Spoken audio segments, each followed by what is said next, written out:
ഇങ്ങനെ ഒരു വീഡിയോ ആക്കി ഇവർ എയർ ചെയ്ത് എന്തിനാണെന്ന് എനിക്ക് മനസ്സിലാവില്ല. കാരണം ഇതിന് ഒരു കുട്ടി ജനിക്കാൻ പോകുന്ന കുട്ടിയെ വേണ്ടെന്ന് പറഞ്ഞ് കരയുന്ന ഒരു അമ്മയെയാണ് നമുക്കിവിടെ കാണാൻ കഴിയുന്നത്. എത്ര സ്ത്രീകളുടെ നെഞ്ചാണ് അവിടെ എരിഞ്ഞ് പൊട്ടുന്നത്. നാളെ ഈ കുട്ടി ജനിച്ചിട്ട് അവൾക്കെല്ലാം മനസ്സിലാവുന്ന ഒരു സമയമാവുമ്പോൾ ഈ വീഡിയോ കണ്ടാലുള്ള അവസ്ഥ നിങ്ങളൊന്ന് ആലോചിക്കും. ഇന്നിപ്പോൾ വിവാദമായിക്കൊണ്ടിരിക്കുന്ന ഒരു പ്രഗ്നൻസിയെ കുറിച്ച് സംസാരിക്കാനാണ് നമ്മൾ വന്നിരിക്കുന്നത്. അതായത് ഡാനി ആൻഡ് അച്ചു എന്ന് പറയുന്ന ദമ്പതികള്, അവർക്ക് ഒരു കുട്ടിയുണ്ട്. ഇപ്പോൾ ആ അച്ചു, അതായത് ഈ വൈഫ് രണ്ടാമത് പ്രഗ്നന്റ് ആയിരിക്കുവാണ്. ഫസ്റ്റ് ഡെലിവറി കഴിഞ്ഞിട്ട് അധികം നാളായില്ല, ആ റിക്കവറി പീരീഡ് ആവുന്നതേ ഉള്ളൂ. അപ്പോൾ അത് മായി ബന്ധപ്പെട്ട് അവർ കഴിഞ്ഞ ദിവസം ഒരു വീഡിയോ ഇട്ടിരുന്നു. അതായത് രണ്ടാമത്തെ പ്രഗ്നൻസി റിവീൽ ചെയ്യുന്ന ഒരു വീഡിയോ. ആ ഒരു വീഡിയോ പല ആൾക്കാരെയും ചിന്തിപ്പിക്കുന്ന തരത്തിലുള്ള ഒരു വീഡിയോ ആണ്. അത് മാത്രമല്ല, ഒത്തിരി മക്കളില്ലാത്ത ആളുകൾക്ക് ഈ ഒരു വീഡിയോ കണ്ടതിൽ ഒത്തിരി വിഷമം തോന്നി. പിന്നെ പ്രസവിച്ചിട്ടുള്ള സ്ത്രീകൾക്കും ആ ഒരു അച്ചു കടന്നുപോയ ചില സന്ദർഭങ്ങൾ കണ്ടപ്പോൾ അത് മനസ്സിന് വളരെ ദുഃഖമുണ്ടാക്കി. അപ്പോൾ നമുക്ക് വീഡിയോ ഒന്ന് കണ്ടിട്ട് വരാം. പക്ഷെ അച്ചുവിന് സത്യം പറഞ്ഞു കഴിഞ്ഞാൽ എന്താ മെന്റലി അങ്ങോട്ട് ഓക്കെ ആവുന്നില്ല. എല്ലാ കാര്യങ്ങളും പെട്ടെന്ന് അപ്രതീക്ഷിതമായതുകൊണ്ട് നമ്മളൊട്ടും എക്സ്പെക്ട് ചെയ്യാത്തതായിരുന്നു. അതെ, എനിക്ക് വേറെ പ്രശ്നമൊന്നുമില്ല. എനിക്ക് നീനു ബേബിയുടെ കരയുന്ന എന്തിനു എപ്പോ പറഞ്ഞാലും കരച്ചില്ല. നീനു ബേബിയുടെ ഡിയർ ഫ്രണ്ട്സ്, ഇവിടെ ഈ പ്രഗ്നൻസി റിവീൽ ചെയ്യുന്ന ആ സമയത്ത്, അതായത് നമ്മളെ പ്രഗ്നൻസി കിറ്റ് കൊണ്ടുവന്ന് ഈ അച്ചു നമ്മുടെ ഈ ഹസ്ബൻഡിനെ കാണിക്കുന്ന ഒരു രംഗമുണ്ട്. അത് കഴിഞ്ഞിട്ടുള്ളതാണ് നിങ്ങളിപ്പോൾ ഈ കാണുന്നത്. ഇതിൽ പോലും അവരത് അക്സെപ്റ്റ് ചെയ്യാൻ അവർക്ക് പറ്റുന്നില്ല കേട്ടോ. അവർ ഭയങ്കര ഡൗൺ ആണ്. അവരെ കൊണ്ട് ഈ രണ്ടാമത്തെ പ്രഗ്നൻസി ഉടൻ തന്നെ അവർക്ക് വേണ്ടായിരുന്നു. അവർ അൺഎക്സ്പെക്റ്റഡ് ആയിരുന്നു ഈ ഒരു പ്രഗ്നൻസി എന്ന് പറയുന്നത്. അപ്പോൾ ഹസ്ബൻഡ് പറയുന്നുണ്ട്, നീ എന്തിനാണ് ഈ വിഷമിക്കുന്നതെന്നൊക്കെ പറയുന്നുണ്ട്. നമ്മുടെ നാട്ടിലെ സാധാരണ എല്ലാ ആണുങ്ങളും ചെയ്യുന്ന തന്നെയാണ് ഇവിടെ ഹസ്ബൻഡ് എന്നുള്ള നിലയിൽ ഇദ്ദേഹവും ചെയ്തത്. കാരണം ആ ഒരു സ്ത്രീയുടെ വിഷമത്തെ അല്ലെങ്കിൽ അവളുടെ ഒരു കൺസേണിനെ നിസ്സാരവൽക്കരിച്ച് ആ ഒരു സന്ദർഭത്തിൽ ആർക്കും അങ്ങനെ പറ്റത്തുള്ളൂ. ഇവിടെ നമുക്ക് വേറൊരു സംഭവം കൂടെ ഉണ്ട്. ഈ ലേഡി ഇത്ര കണ്ടങ്ങ് സ്റ്റാവാനുള്ള കാരണം അവർ അങ്ങോട്ട് പറയുന്നുണ്ട്. അതും കൂടെ നമുക്കൊന്ന് കാണാം. പിന്നെ 6 വീക്സ് ആയി. അതെ, നമ്മൾ പോലും അറിഞ്ഞില്ല. 6 വീക്സ് ആയി. പക്ഷെ എനിക്ക് കഴിഞ്ഞ മന്തിൽ എനിക്ക് പീരീഡ്സ് ആയി. പിന്നെ എങ്ങനെ 6 വീക്സ്? ഇവിടെയാണ് ഈ പ്രശ്നം വന്നത്. അതായത് കഴിഞ്ഞ മന്തും ഇവർക്ക് പീരിയഡ്സ് ആയതാണ്. പക്ഷെ ബേബിയുടെ വളർച്ച ഇവർ നോക്കിയപ്പോൾ 6 വീക്സ് വളർച്ച കാണിക്കുന്നുണ്ട്. അപ്പൊ അതാണ് അന്തം വിട്ടുപോയത്. കാരണം കഴിഞ്ഞ മാസവും പീരിയഡ്സ് ആയതുകൊണ്ട് തന്നെ പ്രഗ്നന്റ് ഒന്നും ആവത്തില്ല എന്നുള്ള ഒരു ധൈര്യത്തിലാണ് ഇവർ മുന്നോട്ട് പോയത്. പക്ഷെ ഇത് എന്ത് സംഭവിച്ചെന്ന് അറിയത്തില്ല. അതും കൂടിയാണ് ഈ ഒരു ലേഡീനെ ഇത്രയ്ക്ക് ഇത് തളർത്താനുള്ള കാരണം. ഇതിപ്പോൾ എന്താണ് പ്രിയ സുഹൃത്തുക്കളെ പറയേണ്ടത്? ഇത് ഇവര് തന്നെ ഇതിനുള്ള പ്രിക്വേഷൻസ് എടുക്കേണ്ടതായിരുന്നു. അത് എന്താണ് സംഭവിച്ചതെന്നൊന്നും നമുക്കറിയില്ല. ഏട്ടൻ ഓക്കെയാണ്. ഞാനങ്ങോട്ട് കരയേണ്ട ആവശ്യം എന്താ? മെന്റലി പ്രിപ്പയർഡ് അല്ലെങ്കിൽ പ്രിപ്പയർഡ് ആക്കാൻ നമ്മളൊക്കെ ഇവിടെ ഉണ്ടല്ലോ. ഫിസിക്കലി ഒട്ടും ഞാനങ്ങോട്ട് സെറ്റല്ല. സെറ്റൊന്നും ആയി വരുന്നില്ലേ ഉള്ളൂ. സെറ്റ് ആയിക്കോളും. കുറച്ചുകൂടെ കഴിയുമ്പോൾ 2-3 മാസം ആകുമ്പോൾ നല്ല സെറ്റ് ആവും. നമുക്ക് ഞാൻ വളരെ സന്തോഷത്തിലാണ്. അച്ചു സത്യം പറഞ്ഞ ഒരു ഡബിൾ മൈൻഡിലാണ് ഇപ്പോഴും നിൽക്കുന്നത്. അവർക്ക് ഇപ്പോഴും അങ്ങോട്ട് അക്സെപ്റ്റ് ചെയ്യാൻ പറ്റുന്നില്ല. പക്ഷെ എനിക്ക് കുഴപ്പമൊന്നുമില്ല കേട്ടോ.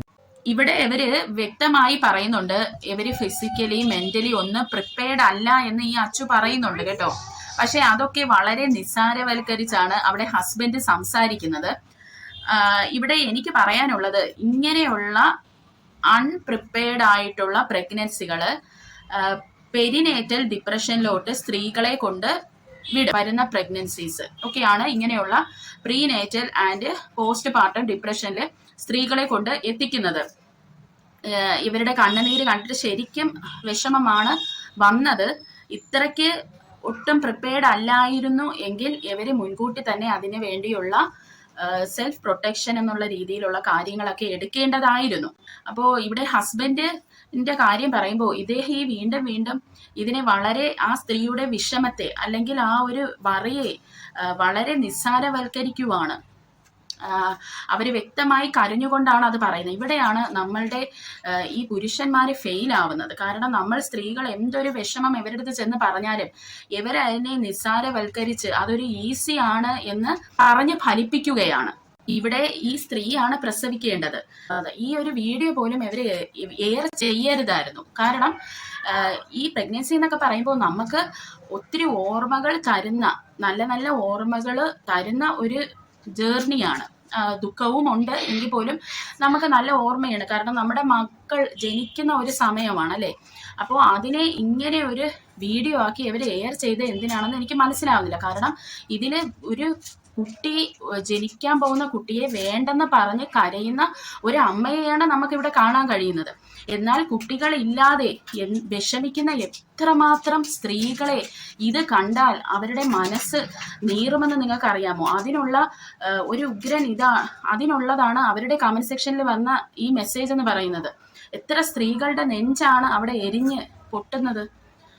അതൊക്കെ ഇവര് ഈ ഒരു വീഡിയോയ്ക്ക് വേണ്ടി എടുത്ത് ഇങ്ങനെ ഇട്ടല്ലോ എന്നാണ് ഞാൻ ചിന്തിക്കുന്നത്. അത് മാത്രമല്ല, നാളെ ഈ കുട്ടി ജനിച്ചിട്ട് അവൾക്കെല്ലാം മനസ്സിലാവുന്ന ഒരു സമയമാവുമ്പോൾ ഈ വീഡിയോ കണ്ടാലുള്ള അവസ്ഥ നിങ്ങളൊന്ന് ആലോചിച്ച് നോക്കൂ. ഈ കുട്ടിയുടെ അമ്മ ഇത് ജനിക്കുന്നതിനെ തുടർന്ന് കരയുവാണ് വേണ്ടെന്ന് പറഞ്ഞ്. ഇത്രയ്ക്ക് ഫൂൾസ് ആണോ ഇവരെന്നാണ് എനിക്ക് ചോദിക്കാനുള്ളത്. അത് മാത്രമല്ല, ഈ അമ്മ ഇതിന് പ്രിപ്പയർഡ് അല്ലെന്ന് പറയുന്നു. ഇപ്പോൾ കുറച്ചങ്ങോട്ട് പോകുമ്പോൾ എന്തെങ്കിലും ഒരു രീതിയിൽ അവർക്ക് മെന്റലി അവരെ ഇത് ഭയങ്കരമായിട്ട് അഫക്റ്റ് ചെയ്ത് എന്തെങ്കിലും ഒരു, ഇപ്പോഴും ഹസ്ബൻഡ് പറയുന്നുണ്ട് 2 വള്ളത്തിൽ കാലുകുത്തിയാണ് വൈഫ് നിൽക്കുന്നത്. അന്നേരം ഇവർക്കിപ്പോൾ അഥവാ ഈ കുട്ടിയെ വേണ്ട എന്നുള്ളൊരു ഘട്ടത്തിലോട്ട് എത്തുമ്പോൾ, അങ്ങനെ ഒരു അവസ്ഥയിലോട്ട് അഥവാ ഈ സ്ത്രീ ചെന്നെത്തിയാൽ, ഈ കുട്ടിയെ നാളെ എന്തെങ്കിലും വേണ്ടാന്ന് വെക്കേണ്ട ഒരു അവസ്ഥ വന്നാൽ ഇവർക്ക് അങ്ങനെ വെക്കാൻ പറ്റുമോ? കാരണം ഇത് ഇവര് ഈ ഒരു വീഡിയോ എയർ ചെയ്തിരിക്കുവാണ് പ്രഗ്നന്റ് ആണ് എന്നുള്ളത്. അത് മാത്രമല്ല, ഇവരുടെ ബന്ധുക്കളെ മൊത്തം വിളിച്ച് ഇതൊരു ആഘോഷമാക്കുകയും ഇവർ ചെയ്തു. അപ്പോൾ നാളെ ഇതൊക്കെ ഇവർക്ക് ആൻസറബിൾ ആകും. കാരണം ഇവിടെ അമ്മ പ്രിപ്പയർഡ് അല്ല. അതുകൊണ്ട് തന്നെ ഈ പോകുന്ന ദിവസങ്ങളിൽ എന്ത് വേണമെങ്കിലും അവിടെ സംഭവിക്കാം. ആ അമ്മ ഓക്കെ ആവണം.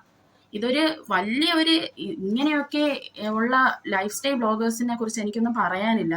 പിന്നെ ഇതിനൊക്കെ നമുക്ക് നെഗറ്റിവിറ്റി ഉണ്ടെങ്കിലും നമുക്ക് പഠിക്കാനുള്ള ഒത്തിരി കാര്യങ്ങൾ ഇതിലുണ്ട് കേട്ടോ. നിന്മ അമ്മ കരയും നോക്കി കിടന്ന് പൊട്ടി കരയുന്നുണ്ട് അമ്മ. അതിനിപ്പോ എന്തോ കരയല്ലേ. എല്ലാവർക്കും ഇപ്പൊ ടിൻസൊക്കെ ഉണ്ടാവുന്നവരെന്തോ ചെയ്യും? ടിൻസൊക്കെ ആവുന്നവരെന്തോ ചെയ്യും? ഇതൊക്കെ ദൈവം തരുന്നു, നമ്മൾ മേടിക്കുന്നു. ഒരു ടെൻഷനും ഇല്ല. നീ എന്തിനാ ടെൻഷൻ അടിക്കുന്നത്? ഇപ്പൊ നീനൊരു കൂട്ടോടായെന്നല്ലേ ഉള്ളു, നീ എന്തിനാ ടെൻഷൻ അടിക്കുന്നേ? നിങ്ങൾ ഇവിടെ കണ്ടോ ആ സ്ത്രീ ആ ഒരു പ്രഗ്നൻസിയുടെ ആ ഒരു കിറ്റ് എടുത്ത് കൈ പിടിച്ചിട്ട് അത് ഇങ്ങനെ ഇങ്ങനെ ഇങ്ങനെ ഇങ്ങനെ ആക്കുവാണ്. അവർ അത്ര ടെൻസ്ഡ് ആണ് കേട്ടോ. അവരെ കൊണ്ട് ഇത് ഹാൻഡിൽ ചെയ്യാൻ പറ്റുന്നില്ല. എന്തിനാ നീ ടെൻഷൻ അടിക്കുന്നത്? എന്തിനാ എന്നെ കരയുന്നത്?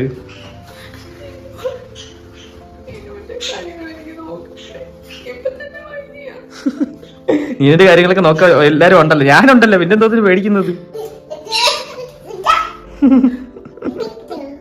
കരണ്ടടി. പ്രിയ സുഹൃത്തുക്കളെ, കഷ്ടമുണ്ട് കേട്ടോ. എനിക്ക് ആ അച്ചുവിനെ പറ്റി ആലോചിക്കുമ്പോൾ ഭയങ്കര ഒരു വിഷമമാണ്. കാരണം എന്തായിരുന്നാലും ചൈൽഡ് ബർത്ത് ആ ക്യാരി ചെയ്യുന്നതും ബർത്ത് കൊടുക്കുന്നതും എല്ലാം ഈ സ്ത്രീ തന്നെയാണ്. ആരൊക്കെ ഹെൽപ്പ് ചെയ്താലും ഈ പ്രഗ്നന്റ് ആയ അമ്മ കടന്നു പോകേണ്ട കുറെ കാര്യങ്ങളുണ്ട്. അതിനൊന്നും ആർക്കും ഹെൽപ്പ് ചെയ്യാൻ പറ്റത്തില്ല. അതൊക്കെ ഇവർക്ക് നോക്കി നിൽക്കാനേ പറ്റത്തുള്ളൂ. ഇത് ഈ സ്ത്രീ മെന്റലി പ്രിപ്പയർഡ് ആയി ഈ കുട്ടിക്ക് ജന്മം നൽകാമെന്നുള്ള ഒരു സമയം ഉറപ്പിക്കുമ്പോൾ മാത്രം എയർ ചെയ്യേണ്ട ഒരു വീഡിയോ ആയിരുന്നു ഇതെന്ന് പറയുന്നത്. ഇതിനോടൊന്നും ഒരിക്കലും നമുക്ക് പ്രോത്സാഹിപ്പിക്കാനായിട്ട് പറ്റത്തില്ല കേട്ടോ.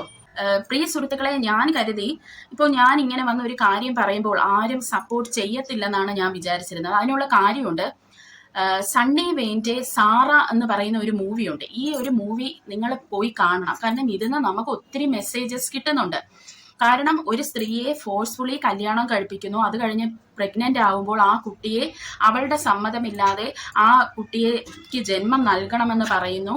അവളുടെ ഡ്രീംസ് ഒക്കെ അവൾക്ക് ഉപേക്ഷിക്കേണ്ടി വരുന്നു.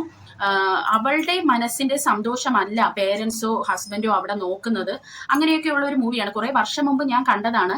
അന്ന് ആ മൂവിക്ക് എതിരായിരുന്നു ഞാൻ. കാരണം ഈ ഒരു മൂവി ഒത്തിരി കോളിളക്കം സൃഷ്ടിച്ച ഒരു മൂവിയാണ്. കാരണം മിക്കുള്ളവർക്കും ഇതുമായി യോജിച്ച് പോകാൻ കഴിഞ്ഞില്ല. പക്ഷേ ഇപ്പോൾ കുറച്ച് വർഷമായി നമ്മൾ കാണുന്ന പല സംഭവങ്ങൾ വെച്ച് നോക്കുമ്പോൾ അമ്മ ജനിച്ച് വീഴുന്ന കുട്ടിയെ കൊല്ലുന്നു, എറിഞ്ഞു കൊല്ലുന്നു, അല്ലെങ്കിൽ ഉപേക്ഷിച്ചു പോകുന്നു, മാരകമായി മുറിവേൽപ്പിക്കുന്നു, ഒരു ശത്രുവിനെ പോലെ കാണുന്നു. അങ്ങനെയൊക്കെ വരുന്നതെല്ലാം ഈ ഒരു സംഭവം കാരണമാണ്. കാരണം ഈ ഒരു അമ്മയുടെ പെർമിഷൻ ഇല്ലാതെ അല്ലെങ്കിൽ ആർക്കൊക്കെയോ വേണ്ടി പ്രഗ്നന്റ് ആവുന്നു, കുട്ടിക്ക് ജന്മം നൽകുന്നു. ഇതിൽ നിന്ന് ഇവർ പോകുന്നത് പെരിനേറ്റൽ എന്ന് പറയുന്ന ഒരു ഡിപ്രസീവ് കണ്ടീഷനിലോട്ടായിരിക്കാം ഇവർ പോകുന്നത്. അതുകൊണ്ടാണ് അമ്മമാര് സ്വന്തം കുഞ്ഞുങ്ങളോട് ഇങ്ങനെ പെരുമാറുന്നത്. അപ്പൊ ഈ ഒരു മൂവി അന്ന് വന്നപ്പോൾ വലിയ കോളിളക്കം സൃഷ്ടിച്ചുകൊണ്ട് തന്നെ ഞാൻ കരുതി പല സ്ത്രീകളും ഇനിയിപ്പോൾ ഈ ഒരു വീഡിയോയ്ക്ക് കുട പിടിച്ചുകൊണ്ട് ചെല്ലും. അവര് പറയുമായിരിക്കും, അതെന്താ ആ കുട്ടിക്ക് ജന്മം നൽകും, നീ ഇത്ര കരയാൻ എന്താണ് ഇരിക്കുന്നത്, ഞങ്ങളൊക്കെ 10-20 പ്രസവിച്ചതാണ്, അതുകൊണ്ട് ഇതിൽ പ്രസവം ഒന്നും വലിയ കാര്യമല്ല എന്നൊക്കെ പറയുമെന്നാണ് ഞാൻ കരുതിയത്. പക്ഷെ അതിനെ എല്ലാം തകിടം മറിച്ചുകൊണ്ടുള്ള ഇവരെ ചിന്തിപ്പിക്കുന്ന രീതിയിലുള്ള അല്ലെങ്കിൽ സമൂഹത്തിനെ ചിന്തിപ്പിക്കുന്ന രീതിയിലുള്ള മെസ്സേജസ് ആണ് ഇവരുടെ ഈ വീഡിയോയ്ക്ക് അടിയിൽ വന്നിരിക്കുന്നത്. അത് നമുക്കൊന്ന് വായിക്കാം. വൈഫ് കരയുന്ന സമയത്ത് അവളെ ആശ്വസിപ്പിക്കാതെ ഉടനെ ക്യാമറ ഓൺ ആക്കാൻ കാണിച്ച ആ മനസ്സ് അടിപൊളി. ഇതിലൊരു കാര്യമുണ്ട്, പലരും ഇപ്പൊ പ്രഗ്നൻസി എന്ന് പറയുന്നത് അവരുടെ ഒരു എന്താ പറയുക ഓർമ്മയ്ക്കായിട്ട് ഇങ്ങനെ എടുത്ത് വെക്കാറുണ്ട്. അതൊക്കെ ആയിരിക്കാം അവരങ്ങനെ വെച്ചത്. പക്ഷെ ഇത് സിറ്റുവേഷൻ എന്ന് പറയുന്നത് ഇവിടെ വേഴ്സ് ആയിരുന്നു. പിന്നെ അടുത്ത ഒരു കമന്റ് എന്ന് പറയുന്ന, ഇത്ര പേടിയും വിഷമവും ഉള്ള അമ്മമാര് ദയവ് ചെയ്ത് ഒരു പ്രഗ്നൻസി കഴിഞ്ഞ് ഫിസിക്കൽ റിലേഷൻഷിപ്പിൽ ഏർപ്പെടുമ്പോൾ സേഫ്റ്റി മെഷേഴ്സ് എടുക്കുക. കുഞ്ഞുങ്ങൾ ഇല്ലാത്ത ഒരുപാട് പേരൻസ് ഉണ്ട്. പ്രഗ്നന്റ് ആയതിന്റെ പേരിൽ സങ്കടപ്പെടുന്നത് കൊണ്ട് പറഞ്ഞെന്നു ഉള്ളൂ. ഇതാണ് prevention is better than cure. വേറൊരു മെസ്സേജ് ആണ് കേട്ടോ. ആ ചേച്ചി ഒട്ടും മെന്റലി ഫിസിക്കലി പ്രിപ്പയർഡ് അല്ല. ദയവ് ചെയ്ത് ഇതൊന്നും നോർമലായി കാണരുത്. സഹിക്കുന്നത് ആ ചേച്ചി ഒറ്റയ്ക്കാണ്. കഴിഞ്ഞ പ്രസവത്തിന് പോലും അത് ഒരുപാട് കരയുന്നതൊക്കെ കണ്ടു. ഈ കഴിഞ്ഞ പ്രസവമൊന്നും ഞാൻ കണ്ടിട്ടില്ല. ഞാൻ ഇവരുടെ ഷോർട്ട് വീഡിയോസ് ആണ് കണ്ടിട്ടുള്ളത്. അപ്പോൾ അങ്ങനെയൊക്കെ ആളുകൾ പറയുന്നുണ്ട് കഴിഞ്ഞ പ്രസവമേ ഇവർക്ക് ബുദ്ധിമുട്ടായിരുന്നെന്ന്. ഒരു ഗ്യാപ്പ് എന്തായാലും വേണ്ടിയിരുന്നതാണ്. അതെ പ്രിയ സുഹൃത്തുക്കളെ, ഈ യൂട്രസ് ഒക്കെ പഴയ രീതിയിലായി ഹെൽത്തി ആവാൻ കുറച്ച് ഗ്യാപ്പ് നമുക്ക് ആവശ്യമാണ്. പിന്നെ ഡോക്ടർ ഇവിടെ പറഞ്ഞെന്ന് പറയുന്നു, 28 വയസ്സിനുള്ളിൽ തന്നെ നമ്മൾ പ്രഗ്നന്റ് ആവണം, അല്ലെങ്കിൽ പിന്നെ കോംപ്ലിക്കേഷൻ ആവും. അത് ശരിയാണ്, കോംപ്ലിക്കേഷൻ വരും. എന്നാലും ഇപ്പോൾ നമ്മുടെ സയൻസ് ഒക്കെ ഒത്തിരി തന്നെ അഡ്വാൻസ്ഡ് ആയതുകൊണ്ട് തന്നെ അതൊന്നും ഇപ്പൊ വലിയൊരു ഇഷ്യൂ അല്ലെന്നാണ് എനിക്ക് പേഴ്സണലി തോന്നുന്നത് കേട്ടോ. ഒരു ഗ്യാപ്പ് എന്തായാലും വേണ്ടിയിരുന്നതാണ്. ഇങ്ങനെയുള്ള ആളുകളാണ് പ്രസവത്തോടെ കുട്ടികളെ കൊല്ലുന്നതും അവരെ വേദനിപ്പിക്കുന്നതും ഒക്കെ. അതൊരിക്കലും അമ്മമാരെ കുറ്റം പറയാൻ പറ്റില്ല. അത്രയും ഭയാനകമായ അവസ്ഥയിലൂടെ ആവും അവർ കടന്നു പോകുന്നത്. ഇതാണ് ഞാൻ മുൻപ് നിങ്ങളോട് പറഞ്ഞത്. ഈ ഡിപ്രഷൻ എന്ന് പറയുന്ന വളരെ സില്ലിയായിട്ട് കാണരുത് കേട്ടോ. കാരണം ഞാൻ പണ്ട് നഴ്സിംഗ് പഠിക്കുമ്പോൾ മെറ്റേണിറ്റി പോസ്റ്റിങ്ങിന് പോയിട്ടുണ്ടായിരുന്നു. സൈക്യാട്രിക് പോസ്റ്റിങ്ങിന് പോയി. അവിടെ പ്രഗ്നൻസി സൈക്കോസിസ് വന്നിട്ട്, അതായത് പ്രഗ്നൻസിയെ തുടർന്ന് മെന്റലി പ്രോബ്ലമാറ്റിക് ആയ ഒരു സ്ത്രീ അവിടെ അഡ്മിറ്റ് ആയി കിടക്കുവാണ്. നിങ്ങളൊന്ന് ആലോചിക്കണം, ആ സ്ത്രീക്ക് ആ കുട്ടിയെ കാണുന്നത് ഇഷ്ടമില്ല, കുട്ടിയുടെ അടുത്ത് ദേഷ്യമാണ്, അവര് മൊത്തത്തിൽ ആരടുത്തും മിണ്ടുന്നില്ല, കുട്ടിക്ക് ബ്രസ്റ്റ് ഫീഡ് ചെയ്യുന്നില്ല, കുട്ടിയെ കാണുന്നതേ അവർക്ക് ചതുർത്ഥിയാണ്. അന്നാണ് ഞാൻ അറിയുന്നത് ഇങ്ങനെയും ഒക്കെ ആളുകൾ വന്ന് സൈക്യാട്രിക് വാർഡുകളിൽ കിടക്കാറുണ്ടോ എന്ന്. അന്നാണ് ഞാൻ ഇത് മനസ്സിലാക്കുന്നത് കേട്ടോ. ചേച്ചിയെയും കുഞ്ഞിനെയും പ്രത്യേകം ശ്രദ്ധിക്കുകയും ചേച്ചിക്ക് പ്രത്യേക പരിഗണന നൽകുകയും വേണം. 10-20 പെറ്റ അമ്മമാരുടെ വർത്താനം കേട്ട് എല്ലാവരും ഒരുപോലെ ആവുമെന്ന് തെറ്റിദ്ധരിക്കരുത്. അതെ പ്രിയ സുഹൃത്തുക്കളെ, ഇതാണ് ഞാൻ മുമ്പും പറഞ്ഞത് കേട്ടോ. ഈ ഒരു മെസ്സേജ് വളരെ വാലിഡ് ആയിട്ടുള്ള ഒരു മെസ്സേജ് ആണ്. ഇതിന് 1.9K ലൈക്സ് ആണ് കിട്ടിയിരിക്കുന്നത്. ഡിയർ ഫ്രണ്ട്സ്, ഈ ഒരു പ്രഗ്നൻസി പീരീഡിൽ, അതായത് നമ്മൾ കൺസീവ് ചെയ്ത ബേബിയെ ക്യാരി ചെയ്യുന്ന പീരീഡിൽ വരുന്ന ഇങ്ങനെയുള്ള മാനസിക സമ്മർദ്ദങ്ങളാണ് പ്രഗ്നൻസി കഴിഞ്ഞ് അന്നേരം ചിലപ്പോൾ അത് ഓക്കെ ആയിട്ട് അമ്മമാര് കുറേയൊക്കെ അഡ്ജസ്റ്റ് ചെയ്ത് പോകും. പിന്നെ അത് കഴിയുമ്പോൾ ഈ പ്രഗ്നൻസി കഴിയുമ്പോൾ ചിലപ്പോൾ ഇതിന്റെ വേഴ്സ് ആയിട്ട് അങ്ങ് വരും. ഇതൊരു മേജർ ഇഷ്യൂ തന്നെയാണ്. അമ്മമാര് കടന്നു പോകുന്ന മേജർ ഇഷ്യൂ ആണ്. അതിനെ ഇങ്ങനെ നിസ്സാരവൽക്കരിക്കരുതെന്നാണ് എനിക്ക് പറയാനുള്ളത്.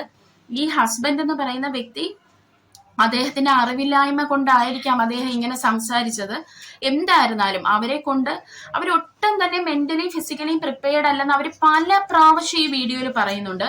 അവർക്ക് വേണ്ടത്ര സപ്പോർട്ട് ഈ ഒരു ഹസ്ബൻഡ് കൊടുക്കണം. അവരെ കൊണ്ട് പണിയൊന്നും ചെയ്യിപ്പിക്കരുത്. അവരെ നല്ല സന്തോഷത്തോടെ ഇരുത്താൻ ശ്രമിക്കുക. ഇനിയിപ്പോ ഇത് സംഭവിച്ചു പോയി. അവര് തന്നെ പറയുന്നുണ്ട് ഈ മെൻസസ് കഴിഞ്ഞ മാസം ആയിട്ടാണ് ഇത് സംഭവിച്ചിരിക്കുന്നത്. അപ്പൊ ദൈവത്തിന്റെ ഒരു ഇതും കൂടെ ആയിരിക്കും അവർക്ക് ഇങ്ങനെ, ഇതായിരിക്കാം അവരെ ഫെയ്റ്റ് എന്ന് പറയുന്നത്. എന്തായിരുന്നാലും ഇനിയിപ്പോ ഇതൊക്കെ കഴിഞ്ഞു.